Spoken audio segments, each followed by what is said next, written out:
If there will be a vaccine that is effective, it's very important that that vaccine becomes a global public good, a people's vaccine, something that is affordable and accessible to everybody in the world.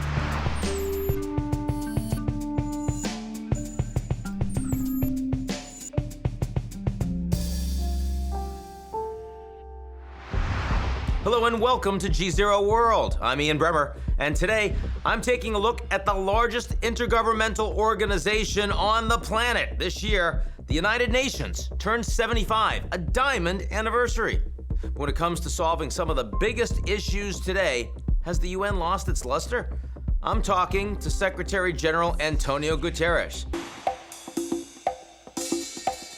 Born in the ashes of World War II and inspired by Lord Byron's account of Napoleon's defeat at Waterloo, the United Nations founders borrowed a phrase. Here, where the sword United Nations drew, our countrymen were warring on that day, and this much and all which will not pass away.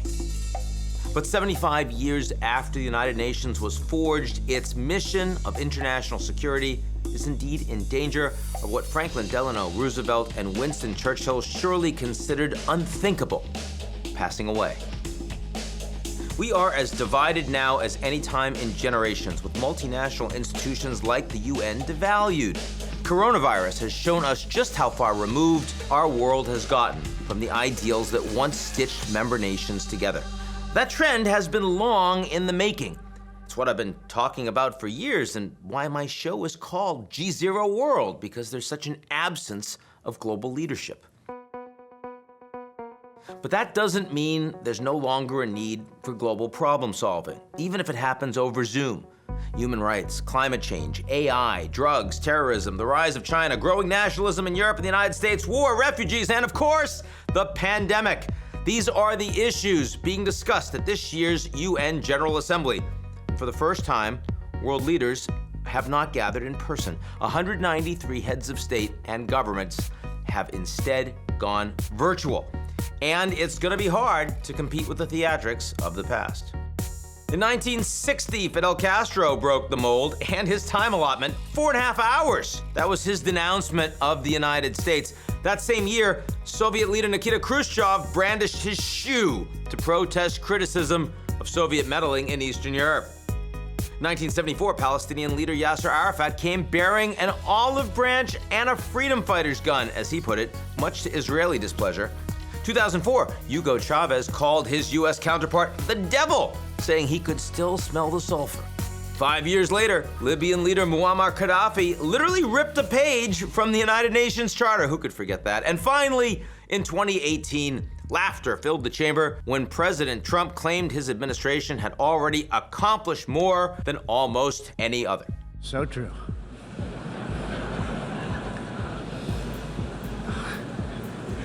Didn't expect that reaction, but that's okay. This is the Super Bowl of diplomacy. It's a contact sport. And pressing the flesh does matter. President Obama did so with President Raul Castro on the assembly sidelines ahead of U.S. normalization with Cuba. A few years later, President Trump even hinted at a possible meeting with Iranian President Hassan Rouhani in the same place. Backroom face-to-face meetings are often where the real groundwork for diplomacy is laid. But now, with social distancing the norm and virtual meetings the replacement, it's pretty hard to get a lot done. I discussed that logistical nightmare, as well as, more importantly, some of the biggest global challenges of today with the UN's current Secretary-General. António Guterres, Secretary-General of the United Nations, 75 years ago, born out of the crisis of World War II. It gave the Americans and others the gumption and the willingness to put together this idealistic institution that we all need. We have a crisis today. Is it helping? It's not yet clear whether it will help or whether it will further undermine the possibilities of multilateral institutions to deliver. I think that we are now confronted with two kinds of attitude.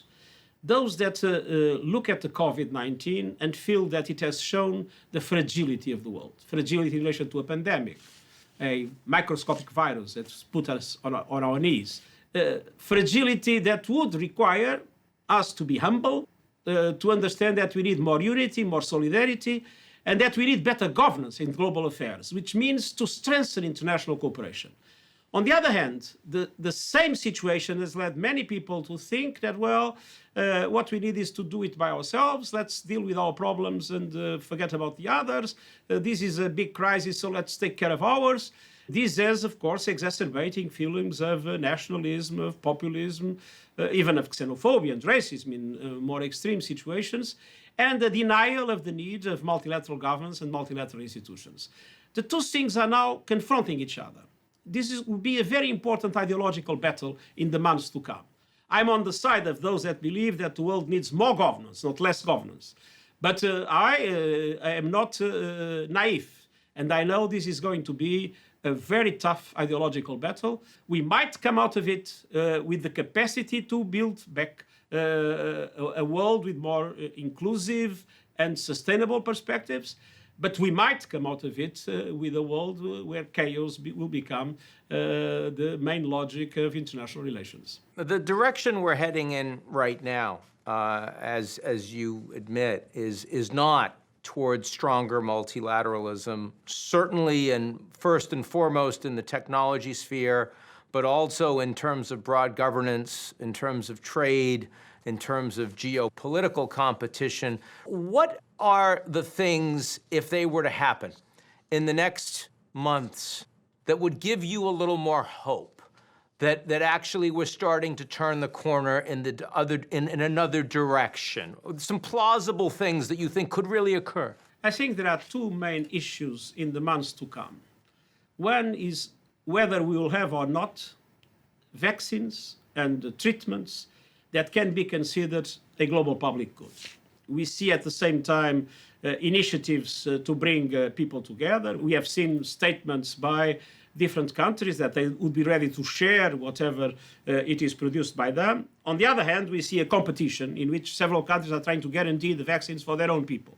If there will be a vaccine that is effective, it's very important that that vaccine becomes a global public good, a people's vaccine, something that is affordable and accessible to everybody in the world, which I believe is in the interest of everybody, because we will not be safe if the others will not be safe. And we have seen how the virus moves from east to west, now from north to south, and then how people speak already of a second wave potentially appearing in Europe. It is clear that never as today, we need international cooperation, and we have this question, the vaccine and some treatments that, in my opinion, are a problem and an opportunity. If this will become a problem, it will be a disaster. If this will become an opportunity, and are still on time for that, it will be a very important signal of hope. And the second is the discussions that we are going to have in 2020, early 2021, about climate change. I am personally involved at the present moment in a very strong campaign, especially the big emitters, to make sure that we move clearly together into a commitment to carbon neutrality in 2050, which means to the 1.5 degrees limit at the end of the century. And questions like coal. It is my deep belief that it doesn't make any sense to go on building coal-powered energy plants. We are spending trillions of dollars in the recovery from the COVID. Let's not spend them in subsidies to fossil fuels. When we bail out industries, let's do bailouts that at the same time create conditions related to the acceptance of a transition to carbon neutrality. So it's a question. Are we going to change course or not? Or are we going to invest and rebuild exactly the kind of economy and society we had before?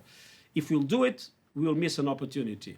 If we are able to understand that things can be done differently, and many are already doing it differently, then I believe there is an important signal of hope. When you think about the drivers of chaos right now, is the U.S.-China relationship the primary driver of decoupling, of confrontation? Or are there others that are deeper, that are more systemic inside our societies that you're more worried about? Well, I think that we are in a kind of a transition situation before we look into the Chinese-US relationship. We had a bipolar world, then we had a unipolar world with one only superpower, the United States. The 90s, I was Prime Minister of Portugal. I have witnessed very clearly. And then we moved into a situation that tends to be multipolar, but it's not yet multipolar. It's rather chaotic, in power relations becoming less and less clear.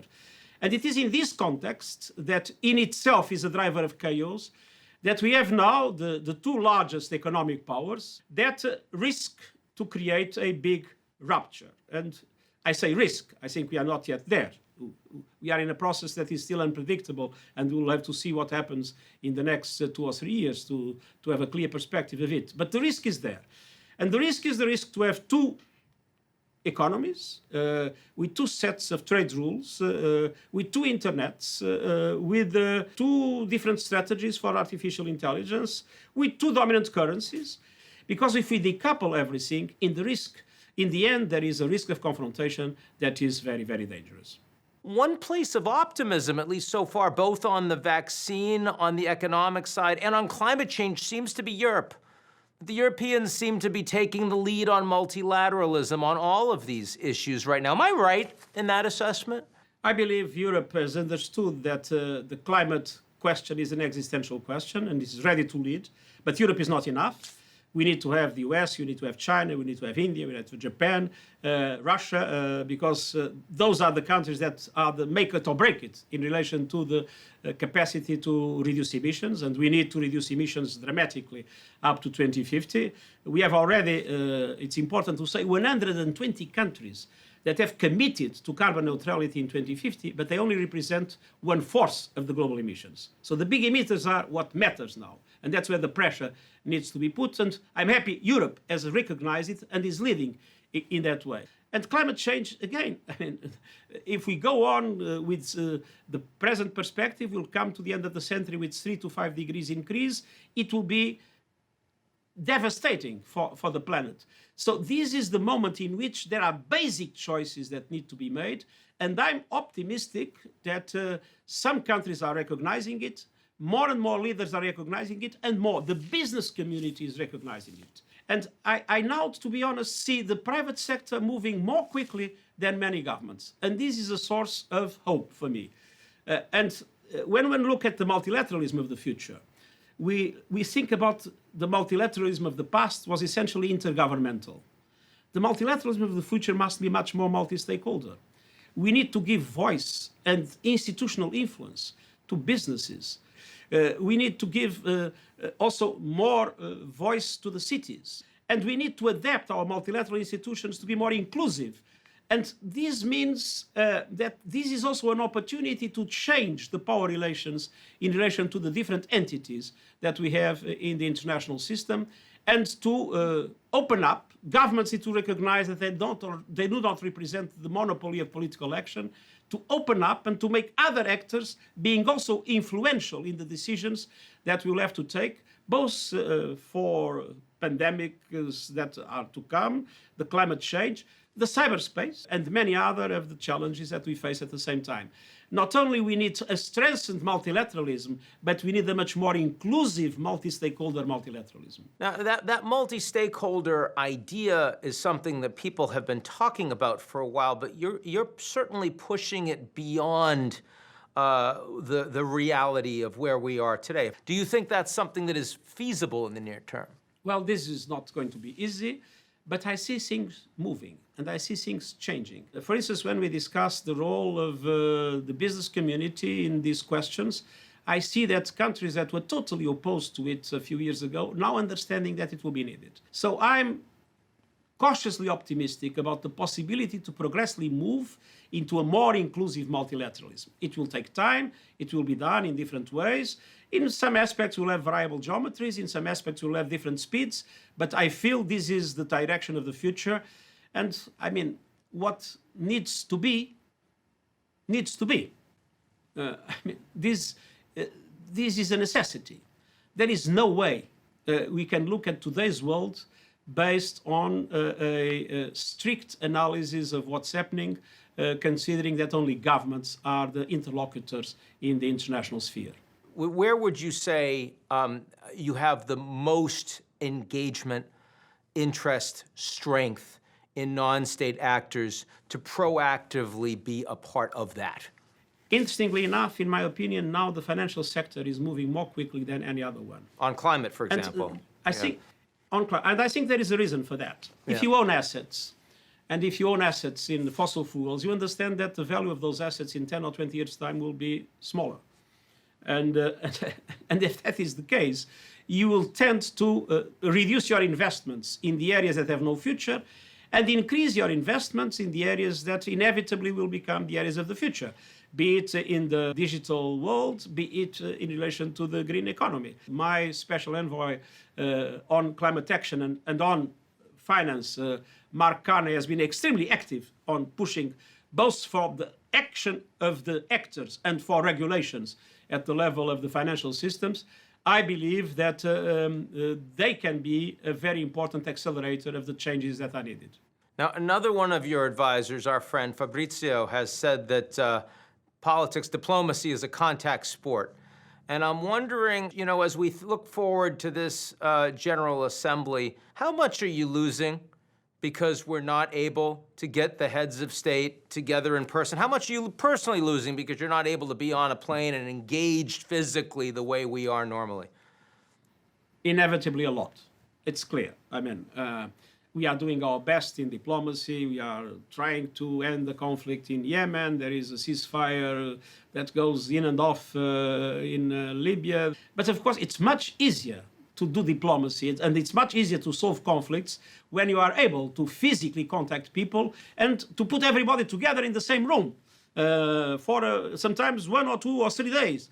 Now everything is virtual and it's much more complex, it's much more difficult. So there is indeed, it would be naive to pretend it's not the case. There is a huge loss in the efficiency of diplomacy for the fact that this lockdown doesn't allow us to be together, and especially doesn't allow to use this General Assembly for a multiplication of contacts that would be extremely helpful, because we have a number of situations of conflict in different parts of the world where you need to put together a number of actors in order to make sure that we have a breakthrough to move in the direction of a consolidated ceasefire and peace. António Guterres, great to see you, and hope you have a very successful couple weeks at the General Assembly. Thank you very much, and all the best. That's our show this week. Come back next week. And if you like what you see, and of course you do, because that's why we have this engagement, we're so connected to each other, take a minute to sign up for GZERO's most excellent morning newsletter. It's called Signal.